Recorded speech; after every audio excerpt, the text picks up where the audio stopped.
I had spent 8 months preparing to give my son $1,100,000. No conditions attached, no legal strings, no repayment schedule, just a father's love converted into a number placed into an envelope and carried across town on a Tuesday afternoon. 8 months of paperwork, of careful withdrawals, of conversations with my bank manager who kept asking if I was absolutely certain. I told him every single time, I am absolutely certain. My son works hard. My son deserves this. My son is all I have left. I was 40 feet from his front door when I heard her voice through the open window. Diane's voice, my daughter-in-law, low and warm and sweet in a way I had always trusted, the way you trust the sound of a building that seems solid right up until the moment it isn't. She was laughing. A real laugh, not the polished one she used at family dinners. This one was loose and private, the laugh of a woman who believed no one was listening. I stopped walking. The envelope was in my left hand. The afternoon sun was directly in my eyes, and I raised my right hand to shield them, the way an old man does, and I stood there in the middle of the pathway to my own son's front door, listening. The man on the other end of her call had a voice that carried, confident, familiar with her in a way that made my stomach drop before I even understood why. She said something I couldn't catch and then laughed again. Then she said my son's name. She said Marcus, and then she laughed harder. Not the laugh of a wife telling a funny story about her husband, the other kind. The kind that tells you everything about where a person's loyalty actually lives. The kind that strips the paint off every kind smile, every warm holiday, every careful performance you believed was real. I stood there on that pathway with $1,100,000 in my left hand, and I listened to my daughter-in-law laugh at my son's name with another man, and I made a decision so quietly that I surprised even myself. She would never touch a single cent of it. Not $1, not one coin, not one fraction of anything I had spent 31 years building so that my son could stand on solid ground. I turned around, I walked back to my car. I put the envelope on the passenger seat, started the engine, and drove away from their street without making a sound. What happened in the weeks that followed is something I am still not fully able to explain in ordinary terms. I am a retired civil engineer. I spent my career calculating load tolerances, stress distributions, failure points. I understand better than most people that the worst collapses are never sudden. They are always the result of something that was wrong for a long time, quietly, invisibly, and then all at once.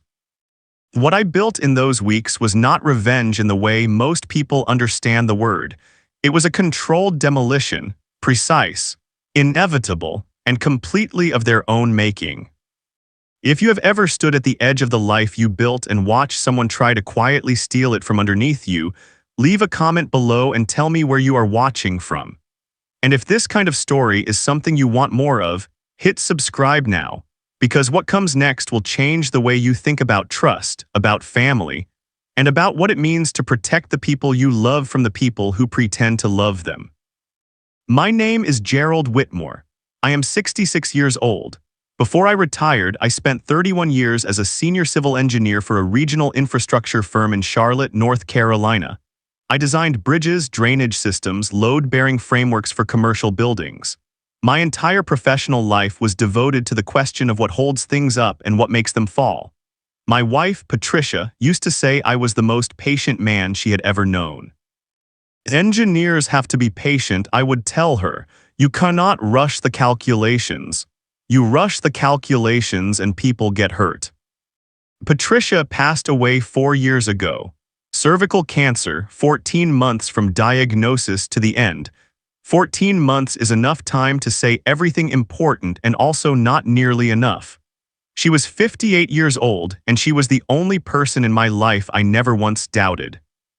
After she was gone, the only remaining certainty in my life was Marcus.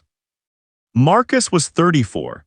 He had his mother's eyes and my stubbornness, which is a combination that produces a certain kind of man, not flashy, not loud, but steady. He had built a modest life as a project manager for a mid-sized logistics company in the city, and he had married Diane 3 years before Patricia died. Patricia liked Diane, said she was sharp, said she paid attention to everything. I remember thinking at the time that paying attention to everything was a fine quality in a daughter-in-law. I understand now that there are different kinds of attention. I had been planning the transfer for 8 months because that was how long it took me to be entirely sure. I am not an impulsive man. When Patricia died, she left behind a life insurance settlement and a jointly held investment portfolio that together amounted to just over $900,000. I had my own retirement savings alongside it. I had lived quietly and without extravagance for 4 years. By the time I finished the calculations, I had exactly $1,100,000 that I intended to give to Marcus as a single, unconditional gift. A foundation, a launch pad, the thing his mother and I had always wanted to hand him when the time was right. The time felt right. He and Diane had mentioned buying a property. He had talked about possibly leaving his job and starting something of his own. I wanted to make those things possible. I wanted, if I am honest, to feel like a father one more time in the way that Patricia always said I was best at, quietly, practically, without needing to be thanked. I had the bank documents ready. The transfer authorization was signed. The certified envelope was prepared. I drove to their apartment building on a Tuesday afternoon in October, and I was 40 feet from his front door when I heard Diane's voice through the window, and everything I understood about the structure of my own life cracked at the base. I drove directly to the office of my attorney. Raymond Acoffer had handled my estate planning since Patricia's illness, and he was the kind of lawyer who measured his words the way I measured load tolerances, carefully, with no margin for waste. When I walked into his office that Tuesday evening and told him what I had heard, he did not reach immediately for his phone or begin drafting documents. He leaned back in his chair, looked at me with the quiet steadiness of a man who has heard many terrible things and said, "Tell me everything. Start from the beginning and don't leave anything out." I told him everything, the voice, the laugh, the way she said Marcus's name, the particular quality of mockery in it. Raymond nodded slowly, then he asked a question I had not expected. "Gerald, has anyone had access to your accounts in the last 18 months? Has Marcus or Diane ever helped you with your banking, your online portals, your investment accounts?" I thought about it. 6 months ago, Diane had been at my house helping me resolve a password issue with my online banking. She had been very helpful. She had known exactly what to do. She had sat beside me, guided my hands on the keyboard, and within 15 minutes the problem was fixed. I had thanked her. I had made her a cup of tea. Raymond turned his computer monitor toward me. He had a contact at a financial forensics firm, a woman named Claire Ashby who specialized in exactly this kind of investigation. He had already sent her a message while I was talking. She worked fast. The preliminary report arrived the next morning. In the 11 months since Diane had sat beside me at my kitchen table and helped me reset my online banking access, someone had initiated 4 unauthorized transactions from my secondary savings account. The total amount extracted was $81,000. The money had moved through 2 intermediate accounts before settling in a personal account registered in Diane's maiden name, an account Marcus almost certainly didn't know existed. The account had been opened quietly, separately, in a name that would mean nothing to anyone casually looking at paperwork. $81,000. Gone, while I made cups of tea and drove to family dinners and planned how to give them everything I had. Raymond looked at me across his desk. He asked again if I wanted to pursue immediate legal action. As I told him no. Well, not yet. I understood something that Raymond in his legal precision did not yet fully grasp. They were not finished. The $81,000 was not the destination. It was preparation. It was proof of concept. What they were actually waiting for was the $1,100,000. That was the structure they were planning to move into. I had almost walked right through the front door and handed it to them. If I stopped them now with a fraud filing and a police report, they would return the money or dispute the transactions, and the penalty would be a fraction of the damage they had intended. Diane would cry. Marcus would look destroyed. A judge would see a family in crisis and offer some form of leniency. And in 2 years, everything would quietly reset and nothing would be fundamentally different. I did not want a partial outcome. I wanted the entire structure to come down. I told Raymond what I needed him to do. We were going to give them exactly what they were waiting for, all of it. $1,100,000, but it was not going to be a gift. It was going to be a loan agreement dressed up as a gift, with conditions buried deep inside a document they would never read carefully because greed is the most reliable form of blindness I have ever encountered in my professional life. Raymond would construct the agreement on behalf of a private investment vehicle, a legal entity I controlled entirely, which we named Whitmore Capital Partners. On paper, the money would flow as a business development loan into a company of their choosing. In practice, every dollar of it was wired with a set of ironclad provisions that made a single clause the most important sentence in 40 pages of legal language. Any use of the funds for personal real estate acquisition, personal expenses, or any purpose outside the approved commercial framework constituted immediate and total loan default, triggering automatic federal fraud notification and full asset recovery procedures. They would have to sign it, and they would, because they would see the number first and the pages second. That is the calculation I had made about them. That is the weight I had placed on the structure, and I was certain it would hold. Raymond spent 3 days drafting the agreement.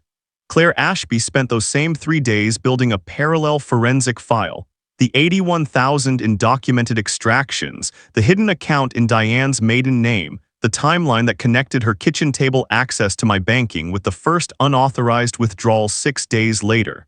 The file was comprehensive, airtight, and held in reserve. We would not use it until the moment was exactly right. On the 4th day, I sent Marcus a message. I told him I had been thinking about what he and Diane had mentioned about buying property and starting something of their own. I told him I had a proposal I wanted to discuss over dinner. I told him I was proud of him and I wanted to do something meaningful while I was still healthy enough to see the results. He replied within 4 minutes, warmly, immediately, the way a person replies when they have been waiting. Diane called me herself an hour later. Her voice was precisely calibrated, affectionate without being saccharine, careful not to seem too eager. She said she was so glad I had reached out. She said Marcus talked about me all the time. She said she hoped I was taking care of myself. I told her I was doing wonderfully. I dressed carefully for the dinner. Not a suit that would have alarmed them signaled a shift they weren't expecting. I wore a soft cardigan over a plain shirt, the kind of clothes that say retired and comfortable and no longer sharp. I drove to their apartment slowly and parked 2 blocks away. When I knocked on their door, I let my knock be a little tentative, a little tired. Diane opened the door and her smile was a masterpiece. Wide and warm and practiced the way a door is painted before you understand the wood underneath is rotten. She had set the table beautifully. Marcus was already opening a bottle of wine. The apartment smelled of something baked, deliberate, and welcoming. I sat down carefully, the way a man sits when his joints are unreliable, and I let them feed me and talk to me and refill my glass. Marcus asked about my health with a genuine tenderness that still hurt me in the place where the father in me had not yet completely shut off. Diane asked about my sleep, my appetite, whether I had been seeing my doctor regularly. Her concern was so perfectly layered that if I had not heard her voice through that window, I would have believed every syllable. After the main course, I reached into the bag I had brought and placed the Whitmore Capital Partners folder on the table between us. I told them, in a slightly vague and wandering way, that I had spoken with my financial advisor and decided I wanted to put my money somewhere it would actually do some good. I said I had always wanted to see Marcus build something of his own. I said I wanted to invest in their future. Diane's eyes went to the folder the way a bird's eyes go to water. She opened it before Marcus could reach for it. She turned directly to the summary page where the figure was printed in bold. $1,100,000, available for immediate transfer upon execution of the loan agreement. She set the folder down and looked at Marcus with a small, bright expression that she probably thought was invisible to me. It was not invisible. I have spent 31 years reading structural assessments. I know the difference between a load-bearing wall and a decorative partition. Marcus began to read from the top. He was on the third page when Diane placed her hand on top of his and said it all looked very standard to her. She had some experience with business agreements, she said. She was sure everything was in order. She suggested they sign tonight so I wouldn't have to make another trip. Marcus looked at me. I gave him the slightly uncertain, grateful smile of a man who was relieved someone else was taking charge of the complicated parts. He signed, then she signed. Then I signed as the authorized representative of Whitmore Capital Partners and collected my copy of the agreement with hands I kept deliberately slow and slightly trembling. They walked me to the door with the elaborate warmth of people who have just secured everything they wanted. Diane hugged me. It lasted slightly longer than normal, the hug of someone concluding a transaction.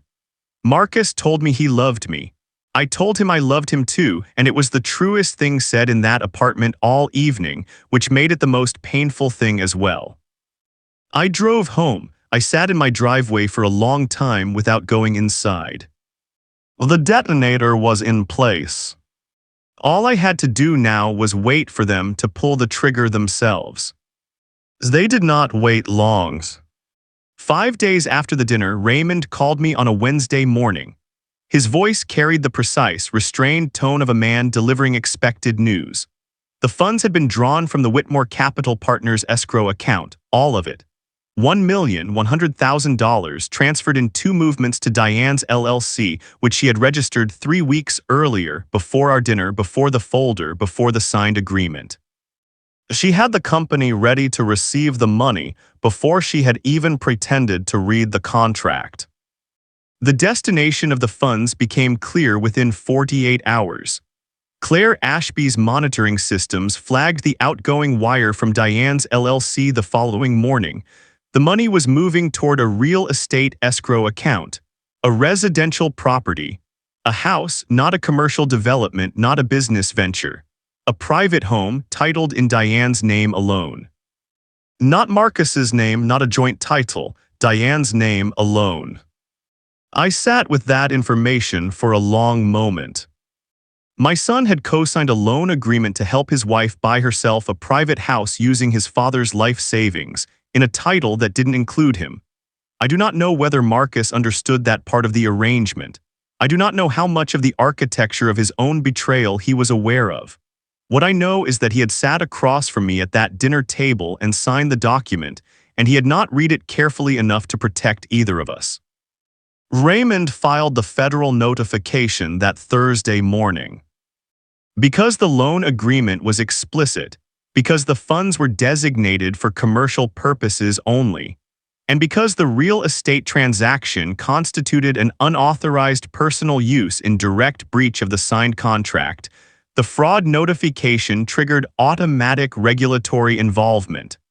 The funds were frozen before the real estate closing could complete.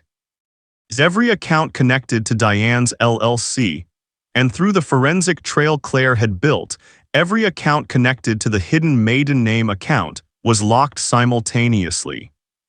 On Friday morning, Raymond and I drove to the offices of the title company, where the real estate closing was scheduled. We arrived at 9:45. The closing was at 10. Diane was already there, seated at the conference table in a pale blue jacket with a pen in her hand and an expression of someone who has already mentally moved into the house she is about to sign for. She looked up when we walked in. The pen stopped moving. The color in her face went in the wrong direction. She recovered quickly. She was a fast recoverer. "Gerald," she said, standing pleasant and even, "I didn't know you were coming." "I wasn't sure I would," I said, and I sat down across from her without any of the careful trembling I had used at their dinner table. I sat the way I sat at 30 years of engineering assessments, straight still, and prepared to let the structure speak for itself. Raymond set his case on the table and removed the documents one at a time. The signed loan agreement, the federal fraud notification, the forensic account report covering the $81,000 extracted over 11 months, the record of the account opened in her maiden name, the wire transfer records showing the movement of the full $1,100,000 toward a personal real estate account in direct breach of the agreement she had signed 6 days earlier. He laid them out in sequence, quietly, without drama. Diane looked at each page, she looked at me, she looked at the door. Then she looked at the table and her hands went very still and she said nothing at all. Behind us the office door opened. 2 federal agents from the Financial Crimes Division entered. Raymond had coordinated the timing, they identified themselves. They confirmed the active investigation. They explained that the frozen accounts would remain frozen pending a full criminal review. They told Diane that she was required to remain available for questioning and that she should secure legal representation immediately. She stood abruptly. Her chair scraped back loudly. She said this was a misunderstanding.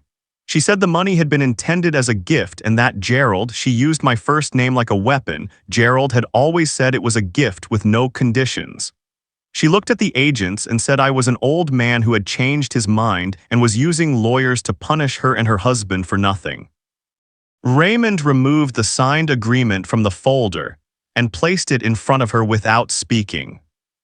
She looked at it, at her own signature, at Marcus's signature, at every page she had not read. Oh, she sat back down. I looked at her for a long moment.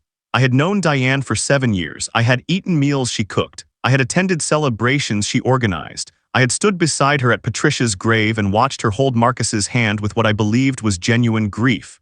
People are capable of enormous performances over very long periods of time. I understand that now in a way I did not before. It does not make me less certain about what I did. It only makes me quieter about it. Diane, I said, the agreement is the agreement, you signed it. The conditions were clear. What you did with this money is a federal matter now and it's outside my hands. The agents asked her to accompany them. She went, not quietly, but she went. I called Marcus before I left the building. He answered on the second ring. He was at work. I could hear the background sound of his office. I told him he needed to leave work immediately, secure a personal attorney, not a shared one with Diane, and come to Raymond's office by noon. There was a long pause, then he asked what was happening. I said, come to Raymond's office, Marcus, I'll explain everything. He arrived at 11:40. He sat across from me and Raymond, and he listened. Raymond presented the same file he had laid in front of Diane at the title company methodically, document by document, without embellishment or cruelty. Marcus's face went through a sequence of expressions I will not describe at length because some things between a father and a son belong to the two of them only. When Raymond finished, Marcus looked at me for a long time without speaking. Then he said, I didn't know about the maiden name account. I believed him. I am not entirely certain why a father's belief in a child is not always rational, but I believed him. What Marcus had signed himself up for was bad enough without my deciding he had constructed the whole thing. He was guilty of willful blindness, of choosing not to read carefully because the money was large and the moment was convenient and Diane had told him not to worry. That is its own kind of failure, but it is a different kind than hers. I told him that his attorney would advise him on how to position himself relative to the investigation. I told him that his cooperation with the federal investigators would matter significantly to his own outcome. I told him that the $81,000 already extracted from my accounts would need to be addressed separately in civil proceedings, and that Raymond would be filing those as well. He nodded, he looked at the table. He did not cry, which in a strange way made me more sad than if he had. Before he stood to leave, he asked me a question. He asked whether I had known at the dinner that this was going to happen. I told him yes. He nodded again, very slowly, the way a man nods when a structure he believed was solid finally reveals all the places it was hollow. He said, "You came anyway." I said, "You're still my son." That was the hardest sentence I have ever said in my life. Harder than anything I said during the 14 months of Patricia's illness. Harder than the eulogy I gave at her funeral. Harder than 31 years of engineering assessments on structures that were not going to hold. He left Raymond's office. I sat alone for a while in the quiet of that room. What happened in the months that followed was long and procedural in the way that legal and financial consequences always are. The federal investigation took 17 months to complete. Diane faced charges of wire fraud, financial fraud against an elderly person, and breach of fiduciary contract. Her professional real estate license, she had maintained one independently of her stated career, was suspended within 3 weeks of the investigation opening. When the case resolved, she received a custodial sentence and was ordered to make full restitution of the $81,000 and all associated costs. She and Marcus were separated within 6 months of the title company. They divorced before her sentencing. Marcus was not charged. His cooperation with investigators was extensive and early, and Raymond ensured his independent representation secured the proper outcome. He lost an enormous amount: his marriage, his certainty about his own judgment, a version of himself he had believed was decent. That is not nothing. I do not pretend it is nothing. He is rebuilding now slowly in the way that men rebuild when the damage was partly their own fault and they know it. He comes to dinner on the second Sunday of every month. We do not speak about any of it. We talk about his work, about the weather, about a documentary he watched or a book I've been reading. The conversation between us is quieter than it used to be and more careful, and underneath the quiet there is something that I think is honesty, which is a thing we did not have before, not really, not fully, and which is worth more than the noise. The $1,100,000 remained in a legal holding account throughout the investigation, and when the proceedings were finally complete and the civil filings resolved, I withdrew it entirely. I donated $600,000 to a structural engineering scholarship foundation that Patricia had always wanted me to establish, one that provides full tuition funding to first-generation engineering students who cannot otherwise access the field. The remaining amount I invested in a community housing trust that funds affordable home construction in the county where I have lived for 30 years. The money went to foundations, which is where I always wanted it to go. I was just wrong for a while about which kind. I live quietly now. I have a small property 40 minutes outside Charlotte near a creek where I walk in the mornings and read in the evenings. I designed a new porch addition last spring, worked the calculations myself, took twice as long as it needed to take because I was not in a hurry. I was enjoying the process. Patricia would have had a great deal to say about all of this. She would have said it carefully and fully and only once, and then she would have sat beside me in the silence afterward, which was always the part I needed most. I have learned in the time since that Tuesday afternoon in October that the strongest structures are the ones built on accurate information about what they are actually holding up. For 31 years, I checked my calculations against reality before I ever signed off on a design. For a long time after Patricia died, I stopped doing that with the people around me. I accepted the design I was given because I wanted it to be sound. An engineer cannot afford to want a structure to be sound. He has to know whether it is. Know what your foundations are actually made of. Test them before you build on them. And when you discover that something has been rotting quietly while you weren't looking, do not cover it up, do not try to save it. Calculate carefully. Bring it down with precision. And then, when the ground is finally clear, build something that will actually hold. Thank you for listening. If this story stayed with you, please like and subscribe and tell me in the comments, have you ever trusted someone completely and been wrong? I read everyone. Stay steady.